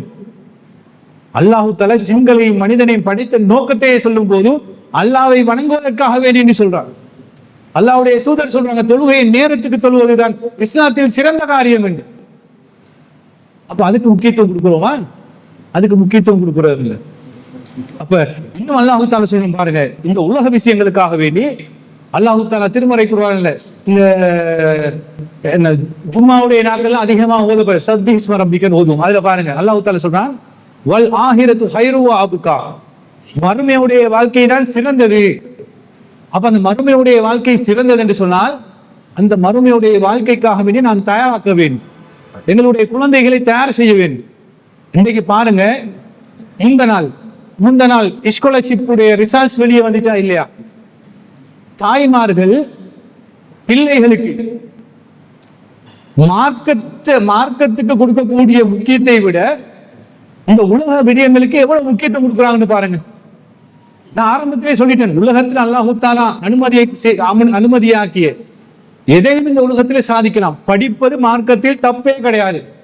இஸ்லாத்தினுடைய முதல் வசனம் இக்ரா, ஓதுவீராக, படிப்பீராக. இந்த மார்க்கம் படிப்புக்கு, கல்விக்கு அந்த அளவுக்கு முக்கியத்துவம் கொடுக்கின்றது. கல்வி முக்கியம். சொல்லுவாங்க ஒரு பேச்சுக்கு, அரசனுக்கு கூட அவன் ஆட்சி செய்யற, அதாவது ஒரு அரசனுக்கு கூட தன்னுடைய அந்த ஒரு நாட்டில் தான் பெருமை, படித்தவனுக்கு போகும் இடமெல்லாம் பெருமைடுவான். படிக்கணும், அல்ல மாற்று கருத்து கிடையாது. ஆனா இன்றைக்கு தாய் தந்தையர்கள், குடும்பத்தில் இருக்கக்கூடியவர்கள் மார்க்க கல்விக்கு கொடுக்கிற முக்கியத்துவத்தை விட உலக கல்விக்கு எந்த அளவுக்கு முக்கியத்துவம் கொடுக்கிறோம்? ஸ்காலர்ஷிப் 5ஆம் ஆண்டு கிரேட் 5ல ஸ்காலர்ஷிப் நடக்குது. அதாவது ஒரு பிள்ளைக்கு 10 வயசு, சரியா 10 வயசு ஆகக்குள்ள ஸ்காலர்ஷிப் தொடங்குது. முதலாவது அவன் வாழ்க்கையில இல்லாம போறது குர்ஆன் மதரசா. ஏன் ஸ்காலர்ஷிப் கிளாஸ்? ஸ்கூலுக்கு போயிட்டு வர, அதுக்கு போற ஈவினிங் ஸ்காலர்ஷிப் கிளாஸ், இல்லாத நைட்டுக்கு ஸ்காலர்ஷிப் கிளாஸ், ஸ்காலர்ஷிப். புள்ள எது எழுதுதோ இல்லையோ, உம்மாமாருக்கு ஒரு ஆசை, எந்த புள்ள ஸ்காலர்ஷிப் இத்தனை மார்க்ஸ் எடுக்கணும். இந்த ஸ்காலர்ஷிப் சொல்லக்கூடிய இந்த எக்ஸாம் இருக்குது, இது ஒரு வீணா போன தேவையில்லாத ஒரு எக்ஸாம். ஏதோ ஒரு வகையில அரசாங்கத்தால அப்படி ஒரு எக்ஸாம் வச்சுட்டு இப்ப அதை எடுத்துக்க இல்லாம, கேன்சல் பண்ணிக்க இல்லாம தடமாறுறான். என்னத்துக்கு கேட்கிறேன் இந்த ஸ்காலர்ஷிப் எக்ஸாம்? முந்த நாள் exam results, scholarship exam results வெளியாகுது. நேத்து ஒவ்வொருத்தர் எந்த புள்ள இத்தனை எடுத்துச்சுன்னு போடுறாங்க. ஒரு டாக்டர் கிச்ரி திசாநாயக்னு சொல்லி ஒருத்தர் அவருடைய ஃபேஸ்புக் முகநூல் பக்கத்துல ஒரு இமேஜ் ஒன்று போடுறாரு. என்ன இமேஜ் தெரியுமா போடுறாரு? அவர் ஸ்காலர்ஷிப் எழுதுற காலத்துல கட் அவுட் மார்க்ஸ் இருக்குது 200. அவர் அதை போடுறாரு. 200 போட்டு அலைராக் கோடு போட்டு 88. 200 கட் அவுட் மார்க்ஸ் ஆகிக்கக்குள்ள 88 எடுத்து ஃபெயில் ஆகின நான் இன்றைக்கு ஒரு டாக்டர்னு போடுறாரு. அப்போ ஒரு டாக்டர் ஆகிறதுக்கு, ஒரு இன்ஜினியர் ஆகிறதுக்கு, இல்ல ஒரு சட்டமா அதிபர் ஆகிறதுக்கு இலங்கையில ஆகப்பெரிய எக்ஸாம், ஆகப்பெரிய படிப்பு எதை சொல்லுவோம்? இந்த இலங்கை நாட்டினுடைய சட்டத்தை இயக்கக்கூடிய சட்டமா அதிபர், ஜனாதிபதி கூட அதுக்கு கீழே தானே. சட்டமா அதிபர் தான் இந்த நாட்டுல கல்வியில உயர்தரமான ஒரு சீட்டுன்னா சட்டமா அதிபர். இந்த நாட்டுல சட்டமா அதிபரா இருந்த எத்தனை பேர் ஸ்காலர்ஷிப் வாய்ஸ் இருக்கிறாங்க? ஸ்காலர்ஷிப் பிள்ளைகளுக்கு படிச்சு கொடுக்கக்கூடிய எத்தனை சார் டீச்சர் மாதிரி ஸ்காலர்ஷிப் பாஸ் ஆகிருக்கிறாங்க? எத்தனை ஸ்கூல்ல பிரின்சிபல் இருக்கிறவங்க ஸ்காலர்ஷிப் பாஸ் ஆகிருக்கிறாங்க? இந்த நாட்டில் இருக்கக்கூடிய எத்தனை டாக்டர் மாதிரி ஸ்காலர்ஷிப் பாஸ் ஆகிருக்கிறாங்க? ஸ்காலர்ஷிப் சொல்லக்கூடியது அந்த புள்ள புள்ள பருவம் என்று சொல்லுவோமே, குழந்தை பருவம். அந்த வயசுல இருக்கிற ஒரு பருவம், ஓடி ஆடி விளையாடி ஸ்ட்ரெஸ் இல்லாம இருக்கக்கூடிய ஒரு வயசு. அந்த வயசுல போயிட்டு வெள்ளநெல் பாட்டி ஸ்கூலுக்கு போ, படிச்சுட்டு வந்த உடனே திருப்பி ஸ்காலர்ஷிப் கிளாஸ் போ. அந்த கிளாஸ் போயிட்டு வந்தோடனே வீட்டுல படி. தேர்வில்லாத ஒரு விஷயத்தை இந்த சமூகம் செஞ்சு கொண்டு போகுது. சரியா 10 வயசுல ஸ்காலர்ஷிப் கிளாஸுக்கு கொடுக்கக்கூடிய முக்கியம் நிறைய பேர் எடுத்து பாருங்க. சேலஞ்ச் பண்ணி சவாலா சொல்றேன், ஒவ்வொரு வீட்லயும் செக் பண்ணி பாருங்க. 10 வயசுல ஒரு புள்ள மதரசா போய்த்து தொழுகை சட்டங்கள் ஓதுறது, சூரத்துல் ஃபாத்திஹால இருந்து அத்தையாத்து வஜ்ஹத் இது ஒன்றுமே பாடமாக்கி இருக்காத பிள்ளைகள் அதிகம். பாடமாக்கி இருக்காது பெரும்பான்மையான பிள்ளைகள். அதோட 10 வயசோட ஸ்காலர்ஷிப் எழுதியாச்சா, அடுத்தது அவன் கிரேட் 6க்கு போனோடனே அதுக்கப்புறம் ஓத போவானா? போக மாட்டான். அவன் ஓத போனா அவனுக்கு பார்க்க சின்ன பிள்ளைகள் அங்க ஓத பள்ளியில் இருக்கு, இவன் போயிட்டு குர்ஆன மடியில வச்சுட்டு இருந்தா இவனுக்கு வெட்கம். அதோட பிள்ளையோட மார்க் அறிவு போகுது. சூரத்துல் ஃபாத்திஹா ஓத தெரியாது, வஜ்ஹத் ஓத தெரியாது, துணை சூரான் ஓத தெரியாது, ருக்குல் ஓதுறது தெரியாது, சுஜூதுல் ஓதுறது தெரியாது, அத்தஹியாத்து தெரியாது, உம்மா அப்பாவுக்கு துவா கேட்க தெரியாது. இது ஒன்றுமே தெரியாம இந்த புள்ள ஸ்காலர்ஷிப்ல இத்தனை மார்க்ஸ் எடுத்துச்சுன்னு ஃபேஸ்புக்ல போட்டாச்சு. என்னத்துக்கு கேட்கிறேன்? இது மார்க்க ரீதியாக, உலக ரீதியாக ஒரு பாதிப்பு இருக்குது. இன்னைக்கு சார்மார் கூட இந்த ஸ்காலர்ஷிப் செய்யற கிளாஸ் செய்யற சில ஆசிரியர்கள் என்ன செய்வாங்கடா, ஒரு கிளாஸ்ல 50 பிள்ளை 60 பிள்ளை 100 பிள்ளைக்கு படிச்சு கொடுப்பாங்க. ரிசல்ட்ஸ் வந்தோடனே பாஸ் ஆகின பிள்ளையோட போட்டோவை மட்டும் அகாடமிக்கு முன்னால பெரிய பேனர் அடிச்சு போடுவாங்க. எந்த அகாடமியில இந்த புள்ள பாஸ், இந்த புள்ள பாஸ், இந்த புள்ள பாஸ். ஃபெயில் ஆகின பிள்ளைக்கு யார் படிச்சு கொடுத்தேன்? நீங்க தானே படிச்சு கொடுத்தீங்க. 100 பிள்ளைக்கு படிச்சு கொடுத்தேன், 15 புள்ள பாஸ் ஆயிருக்குது. சரி 50 புள்ள பாஸ் ஆயிருக்குது, 50 புள்ள பாஸ் ஆகினத்தையும் போடுங்க, 50 புள்ள ஃபெயில் ஆகினத்தையும் போடுங்க. அப்போ ஒரு நியாயம் இருக்குது. கல்வி கூட வியாபாரமா போய்த்தா இல்லையா? இன்றைக்கு உலகத்தில் இருக்கக்கூடிய வியாபாரத்துல பெஸ்ட் வியாபாரம் என்ன தெரியுமா? 2 நாடுகள் அடிச்சு போட்டும் ஆயுதம் கொடுக்கிறது. 2வது மருந்து, நோயை வேண்டுமென்றே நோயை உருவாக்கி அந்த நோய்க்கு மருந்து வைக்கிறது. 3வது கல்வி. ஏன் எல்லா உம்மா அப்பாவும் எந்த புள்ள படிச்சிடணும், டாக்டர் ஆயினும், இன்ஜினியர் ஆயினும், சேர்மார் ஒரு அப்படியே ஒரு படத்தை காட்டின உடனே எல்லாமான இந்த புள்ள படிச்சா போதும்னு கொண்டு போய் விட்டுருவீங்க. ஏன் ஃபெயில் ஆகிற பிள்ளைகளும் போடுங்களேன். எங்க அகாடமியில படிச்ச பிள்ளைதான் ஃபெயில் ஆயிருக்கு, போடையிலுமா? போடுவாங்கன்னா போட மாட்டாங்க. கல்வி வியாபாரமா போயிட்டது. இன்னொன்று என்னது, இப்ப ரிசல்ட்ஸ் வந்ததுக்கு பின்னால ஃபேஸ்புக்ல எல்லாம் இந்த வீடியோ வெளியாகும் போது அந்த போட்டோ இமேஜை போடுவாங்க. ஒரு பாடசாலையில ஒரு கிளாஸ் ரூம்ல ஸ்காலர்ஷிப் பாஸ் ஆகின பிள்ளைகளுக்கு மலர் மாலை பூமாலை போடுவாங்களே, பூமாலை போட்டு வரவேற்று அந்த பிள்ளைகளை கௌரவிக்கக்கூடிய ஒரு இமேஜ் வந்து வாட்ஸ்அப் சமூக வலைத்தளங்கள் எல்லாம் பரவி கொண்டு வருது. பாஸ் ஆகின பிள்ளைகளுக்கு மலர் மாலையை போட்டு கிளாஸ்ல வச்சிருக்குது. 2 பிள்ளை பூமாலை இல்லாம கவலைப்பட்ட முகத்தோட அந்த பூமாலை போட்டுட்டு இருக்கிற பிள்ளைகளை எப்படி பார்த்துட்டு இருக்கிற மாதிரி ஒரு போட்டோன்னு வந்திருக்குது. 5-6, அதாவது நல்லது கெட்டது என்று பிரித்து பார்க்க முடியாத ஒரு வயசுல இருக்கக்கூடிய பிள்ளைகளோட மனசுல சின்ன வயசுலயே ஒரு வைராக்கியம் வருது. பாத்தீங்களா? பாத்தியா, நீ பாஸ் ஆகினால உனக்கு பூமாலை, நான் ஃபெயில் ஆகினால எனக்கு ஒரு பூமாலை இல்லை இந்த அந்த பிள்ளைய பார்த்து பொறாமப்படக்கூடிய அளவுக்கு ஒரு இது வருது. மனசுல ஒரு கவலை வருது. இதை ஏன் இந்த பாடசாலைகள் அதிபர்மார் ஆசிரியர்கள் யோசிக்கிறாங்கல்ல? இல்ல கல்வி அமைச்சு யோசிக்கணுமே. பாஸ் ஆகின புள்ள பாஸ் ஆகினதா இருக்கட்டும், இந்த பாஸ் ஆகின பிள்ளைகளுக்கு ஸ்பெஷலா வரவேற்பு கொடுத்து பூமாலை போட்டு நீங்க அவங்கள கௌரவப்படுத்தாதீங்க. ஃபெயில் ஆகின பாஸ் ஆகின பிள்ளைகளை விட ஃபெயில் ஆகின பிள்ளைகள் தான் அதிகமா இருக்கும். இதுதான உண்மை. பாஸ் ஆகிற பிள்ளைகளை விட ஃபெயில் ஆகிற பிள்ளைகள் அதிகமாக இருக்கும். அதிகமாக இருக்கக்கூடிய பிள்ளைகளை இந்த சின்ன வயசுல ஏன் மனசு கவலை அடைய வைக்கிறீங்க? கல்வி அமைச்சாலே ஒரு சுற்றறிக்கை வெளியிட இல்லாதா? வெளியிடலாம்.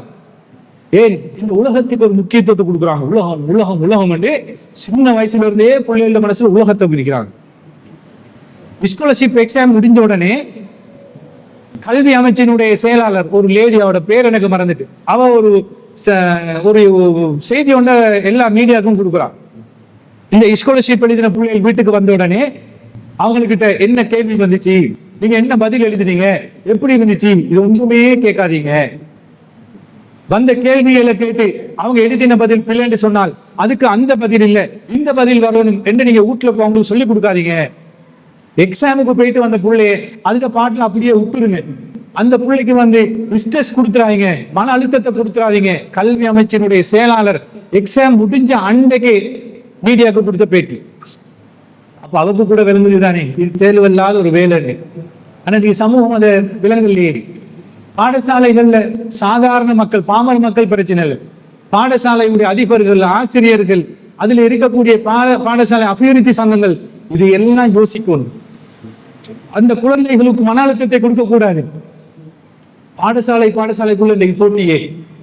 எந்த பாடசாலை பிள்ளைகள் பாசா அவங்களோட பாடப்பாதை ஒரு ஊருக்குள்ள 2-3 பாடசாலை இருக்குந்தானே இருந்தா அதான் இதான் இந்த போட்டிக்காக வேண்டி சின்ன வயசுல பிள்ளைகளோட மனசுல ஒரு அழுத்தத்தை கொடுக்கக்கூடியதை பார்க்கிறோம். அப்ப இதெல்லாமே தேர்வில்லாத ஒரு வேலை. தாய்மார்கள் குறிப்பா பிள்ளைகளோட வாழ்க்கையில கல்வித்துறையில முன்னேற ஒரு பருவம் வரும். சாதாரண தர பரீட்சை, உயர்தர பரீட்சை, இதுல பிள்ளைகளுக்கு முக்கியத்துவத்தை கொடுங்க. அப்ப அந்த பிள்ளைக்கு நல்லது கெட்டது என்று தெரிஞ்ச வயசு. இது ஒண்ணுமே தெரியாத வயசுல ஏன் பிள்ளைகளை போட்டு பிள்ளைகளுக்கு அழுத்தத்துக்கு மேல அழுத்தத்தை கொடுக்குறீங்க? அப்ப இதை தாய்மார்கள், இது பின்னால பார்க்கக்கூடிய தாய்மார்களும் இதை புரிஞ்சு கொள்ள வேண்டும். அது ஒன்று. அப்ப இந்த உலக விஷயம் என்று சொல்லக்கூடியது இந்த உலகத்துக்காக வேண்டி இருக்கணுமே தவிர இந்த உலக விஷயத்துக்காக வேண்டி நாம் அதிகமாக கொடுக்கக்கூடியது நேரங்காலம் மறுமையில எங்களுக்கு பயனளிக்காது. இது ஒன்று. அடுத்தது பாருங்க, அல்லாஹ்வுடைய தூதர் அந்த சின்ன செய்தியோட திருப்பி வாரன். அஸ்ஸலாத்து அலா வக்திஹா, தொழுகை என்பது நேரம் குறிப்பிடப்பட்டது. அந்த அளவுக்கு முக்கியமான ஒரு தொழுகை. இன்றைக்கு நிறைய முஸ்லிம் குடும்பங்கள்ல திருமணம் என்று வந்துச்சுன்னு வைங்க, பகல் திருமணம் வந்தால் லுஹரும் அசரும் இல்லை. சமூகத்துல நடக்கிறத சொல்றேன். சமூகத்துல நடக்கிறது, ஒரு குடும்பத்துல பகல் கல்யாணமாக இருந்தா 10:30-11 மணில இருந்தே ரெடி ஆகிடுவாங்க. பொண்ணு மேக்கப் பண்றதுல இருந்து போராக்கள் உடுப்புறதுல இருந்து எல்லாம் ரெடி ஆயினா லுஹர் அசர் இல்லை. இந்த ஹோல்ல அது இதெல்லாம் முடிஞ்சு வரக்குள்ள மஹரிப் ஆயிரும். லுஹரும் அசரும் இல்லை. நைட் கல்யாணம் வைங்க, மஹரிபும் இஷாவும் இல்லை. அப்ப அஸ்ஸலாத்து அலா வக்திஹா, தொழுகை நேரத்துக்கு தொழப்படக்கூடியது. அல்லாஹ்வுடைய தூதர் சொல்றாங்க தொழுகை எந்த அளவுக்கு முக்கியம். அல்லாஹ் தஆலா திருமறை குர்ஆன்ல சொல்கிறான். அப்ப வீட்டுல ஒரு சுன்னத்தை ஹயாத்தாக்க போய் ஃபர்துகள் இல்லாம போகுது. ஒரு வீட்டுல ஜனாசா நடந்துச்சுன்னு வைங்களேன், கவலையில அந்த வீட்டுல ஜனாசா விடுந்த வீட்டுல தொழுகை இல்லை. ஆச்சரியம் என்ன தெரியுமா? இந்த கபரு தோண்டுவாங்களே மையவாடியில, கபரு தோன்றவங்க கூட அவனோட வாழ்க்கையில எத்தனை கபறுகளை தோண்டி இருப்பாங்க. கபரை தோண்டி அடே எத்தனை பேருக்கு நான் கபரை தோண்டி இருப்பேன், இதே கபூர்ல தானே என்னைய கொண்டு வந்து அடக்குவாங்க, நான் கூட தொழுறானா. அவன் கபூரை தோன்றுவான், வாயில சிகரெட்டையும் பீடியையும் வச்சுட்டு. ஆச்சரியப்படுறதுக்கு இல்லையே, கபூரை தோண்டுவான், வாயில சிகரெட்டையும் பீடியையும் வச்சுட்டு கபூரை தோண்டுவான். ஆனா கபூரை தோண்டி மார்க்கத்தை பேசுவான். குர்ஆன்டா அப்படி சுன்னாண்டா இப்படி வாய் கிளிய மார்க்கத்தை பேசி தொழாம அவன் கபரை தோண்டிட்டு ஹராத்தை செஞ்சு கொண்டு இருப்பான். இதெல்லாம் சமூகத்துல நடக்கக்கூடியது, அன்றாடம் நடக்கக்கூடியது. யோசிச்சு பாருங்க. இதுல ஒன்றும் அதிகப்படுத்துறதுக்கோ இதுல எதுவுமே விடுறதுக்கு இல்லை. அப்ப எந்த அளவுக்கு இந்த மார்க்கத்துல மரணத்துக்காக வேண்டி மறுமைக்காக வேண்டி தயாராக முடியுமோ அந்த அளவுக்கு மறுமையை நினைச்சு மறுமையுடைய வாழ்க்கைக்காக வேண்டி நாம தயாராக வேண்டும். இப்ப கபருல அந்த கபருடைய வாழ்க்கை அல்லாஹ்வுடைய தூதரே இறைவனிடம் கேட்கக்கூடிய பாதுகாப்பு, இறைவனிடத்துல கேட்கக்கூடிய துவா, இறைவா நரக வேதனையிலிருந்து என்னை பாதுகாத்து விடு, கபருடைய வேதனையிலிருந்து என்னை பாதுகாத்து விடு. ஏன்? கபருடைய வாழ்க்கை இருக்குது, அது அப்படியாப்பட்ட ஒரு வாழ்க்கை. கபருக்குள்ள வச்சுட்டு வந்துடுறாங்களா, வந்ததுக்கு பின்னால 2 வானவர்கள் வந்து எங்ககிட்ட கேள்வி கேட்பாங்க, அல்லாஹ்வை பத்தி கேள்வி கேட்பாங்க. இப்ப நிறைய பேர் நினைச்சிட்டு நினைப்பாங்க, நாங்க அல்லாஹ்வை மறுத்தா வாழ்ந்துட்டோம், அல்லாஹ்வுடைய தூதரை மறுத்தா வாழ்ந்துட்டோம். இருக்கீங்க நம்பினீங்க, ஆனா அல்லாஹ்வுடைய சட்ட குர்ஆனுடைய அல்லாஹ்வுடைய சட்டத்தை வாழ்க்கையில நிலைநாட்டினீங்களா? இல்ல. அப்ப எப்படி அல்லாஹ்வை நம்பி கபருல் அல்லாஹ்வை பத்தி பேசலும் வாய் கிளியே நபிகள் நாயகம் ஸல்லல்லாஹு அலைஹி வஸல்லம் அவர்கள் எங்களுடைய தூதர் என்று சொல்லிக் கொள்வோம். தூதர் என்று சொல்லிக்கொண்டே மௌலூத் ஓதுறான். அல்லாஹ்வுடைய தூதர் தான் எங்களுடைய முன்மாதிரி என்று சொல்லி அஸ்ஸலாத்து அலா வக்திஹா, இஸ்லாத்தில் சிறந்த காரியம் தொழுகை என்று சொல்லக்கூடிய அந்த தொழுகையை சாஃபி என்ற அடிப்படையில தொழுகிறோம். அப்ப கபருக்குள்ள அல்லாஹ்வுடைய தூதரை பத்தி சொல்ல இயலுமா? இல்ல. எங்களுக்கு தூதர் சாஃபி என்று சொல்ல முடியுமா? அல்லாஹ்வுடைய சட்டத்திட்டங்கள் தான் வரலையே வாழ்க்கையில. அல்லாஹ் தஆலா ஒன்றை ஹராம் ஆக்கியிருப்பான், அதுக்கு ஹலால் என்று சொல்லி செய்து கொண்டிருப்போம். அல்லாஹ்வுடைய தூதர் ஒரு முறையை வழிகாட்டி இருப்பார்கள், அதற்கு மாற்றமாக செய்து கொண்டிருப்போம். அப்ப கபூரில் கேட்கப்படக்கூடிய கேள்வி வாயில வந்துருமா? உன்னுடைய ரப்பு யாருன்னு கேட்டால் என்னுடைய ரப்பு அல்லாஹ் என்று சொல்ல முடியுமா? அல்லாஹ்வுடைய தூதரை பத்தி கேட்டால் இதுதான் நான் பின்பற்றிய தூதர் முகமது என்று சொல்ல முடியுமா? சொல்ல முடியாது. இந்த 2 கேள்வியும் ஃபெயில் என்று வைங்க. அதுக்கு பின்னால கபருடைய வாழ்க்கை இருக்குதே, அது சாதாரண ஒரு வாழ்க்கை கிடையாது. வேதனை எப்படியாப்பட்ட வேதனை தெரியுமா? அல்லாஹ் தஆலா கட்டளையிட்டான்னா அந்த கபர் அப்படியே அந்த ஜனாசாவை நிறுத்தும்.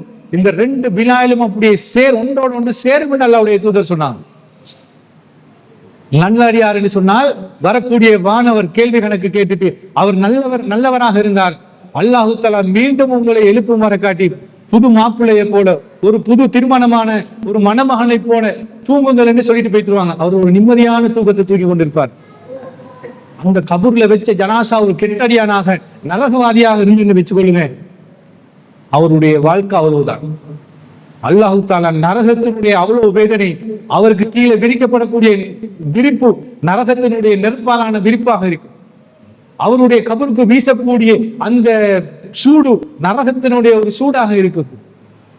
அப்படியாப்பட்ட ஒரு வாழ்க்கை இந்த மரணத்தோடு சம்பந்தப்பட்டு இருக்கின்றது. அப்ப இந்த மரணம் நிச்சயம் என்றதை நாம் உணர்கின்றோம். இந்த மரணத்தை எந்த நேரத்திலும் நாம் முகம் கொடுப்போம் என்று எங்களுக்கு தெரியும். அவ்வளவும் தெரிந்தும் அந்த மரணத்துக்காக வேண்டியும் மரணத்துக்கு பின்னால் இருக்கக்கூடிய வாழ்க்கைக்காக வேண்டியும் நாம் தயாராகாமல் இருந்தோம் என்று சொன்னால் எங்களை விட ஒரு நஷ்டவாளி, எங்களை விட ஒரு துஷ்பிரயோகசாலி இந்த உலகத்தில் யாரும் இருக்க முடியாது. ஏன்? நாம் மர்மையை நம்பக்கூடியவர்கள், சொர்க்கம் நரகத்தை நம்பக்கூடியவர்கள். அதை நம்பிக்கொண்டே அதற்கு முரணாக நாம் எங்களுடைய வாழ்க்கையை அமைத்துக் கொண்டால் அந்த மறுமையுடைய வாழ்க்கை மிகவும் ஒரு கஷ்டமான ஒரு வாழ்க்கையாக ஆகி மாறிவிடும். எனவே அன்பிற்குரிய சகோதரிகளே, இந்த மரணத்தை எங்களுடைய வாழ்க்கையில ஒவ்வொரு நொடியும் நினைத்து அந்த மரணத்துக்காக வேண்டி தயாராகி அல்லாஹ் தஆலா எங்களுக்கு தந்திருக்கக்கூடிய இந்த வாய்ப்பு அதிகமாக துஆ செய்யலாம். அல்லாஹ்வுடைய தூதர் அவங்க சொன்னாங்க, அத்துஆஉ ஹுவல் இபாதா, பிரார்த்தனை என்று சொல்லக்கூடியது ஒரு வணக்கம். இறைவனிடத்தில் அதிகமாக பிரார்த்தனை செய்யக்கூடியவர்களாக, அதிலும் அதிகமாக சுஜூதுல சஜதாவில் இருந்து இறைவனிடத்தில் எங்களுக்கு தேவையானது, எங்களுக்கு இருக்கக்கூடிய கஷ்ட நஷ்டங்கள், எங்களுடைய பாவ மன்னிப்புகள், இதையெல்லாம் அதிகம் இறைவனிடத்தில் கேட்கக்கூடியவர்களாக, தொழுகையை நேரத்துக்கு தொழக்கூடியவர்களாக, அதிகமாக அல்லாஹ்வை புகழக்கூடியவர்களாக மறுமையுடைய வாழ்க்கையில நாம் யோசிப்போம். இந்த உலகத்தில் அல்லாஹ் தஆலா தந்த அந்த நேரத்தில் நான் இன்னொரு சுப்ஹானல்லாஹ் சொல்லி இருக்கலாமே, ஒரு அல்லாஹு அக்பர் சொல்லியிருக்கலாமே, ஒரு அல்ஹம்துலில்லாஹ் சொல்லியிருக்கலாமே, ஒரு லா இலாஹ இல்லல்லாஹ் சொல்லியிருக்கலாமே, ஒரு அல்ஹம்துலில்லாஹ் சொல்லியிருக்கலாமே, இன்னும் அல்லாஹ்வை புகழக்கூடிய ஏதாவது ஒன்று சொல்லியிருக்கலாமே. இந்த வாய்ப்பு நாம் சும்மா இருக்கும்போது எங்களோட வாயால ஏதாவது ஒன்று சொல்லியிருக்கலாம். அப்ப மறுமையில நன்மை போதாம போனால், கபருடைய அந்த கேள்வி கணக்குடைய நேரத்தில் நன்மை போதாம போனால், அந்த நேரத்தில் நாம் யோசிப்போம், தொழுகைக்கு பின்னால நான் ஒரு ஆயத்துல் குர்ஸி இருக்கலாமே, தொழுகைக்கு பின்னால் சுப்ஹானல்லாஹ் சொல்லியிருக்கலாமே என்று அப்ப யோசிப்பதற்கு முன்னால் அல்லாஹ் தஆலா மரணம் வருவதற்கு முன்னால் இந்த தந்த வாய்ப்பு இருக்கின்றது. அதனால தான் சொல்லுவாங்க, காற்றுள்ள போதே தூக்கிக் கொள்ள வேண்டும் என்று சொல்லி. காத்து எப்போது எந்த திசையை நோக்கி அடிக்குமோ அந்த திசையை நோக்கி நாங்கள் தூக்கி கொண்டோம்னால் தான் லேசாக எங்களுக்கு தூக்கிக் கொள்ளேன். அதனால இப்ப அல்லாஹ் தஆலா எங்களுக்கு இந்த தந்திருக்கக்கூடிய இந்த ஆயுள், இந்த வாழ்க்கை, இதை நாம் பயன்படுத்தினோம் என்று சொன்னால் அந்த மரணமும் மரணத்துக்கு பின்னால் உள்ள வாழ்க்கை சந்தோஷமான நிம்மதியான வாழ்க்கையாக அமையும். அப்படியாப்பட்ட ஒரு நல்ல நிம்மதியான சந்தோஷமான ஒரு வாழ்க்கை அல்லாஹ் தஆலா எனக்கும் உங்களுக்கும் தந்தர புரிவானாக. வாஹிரு தஅவானா அல்ஹம்துலில்லாஹி ரப்பில் ஆலமீன். அஸ்ஸலாமு அலைக்கும் வரஹ்மத்துல்லாஹி வபரகாத்துஹு.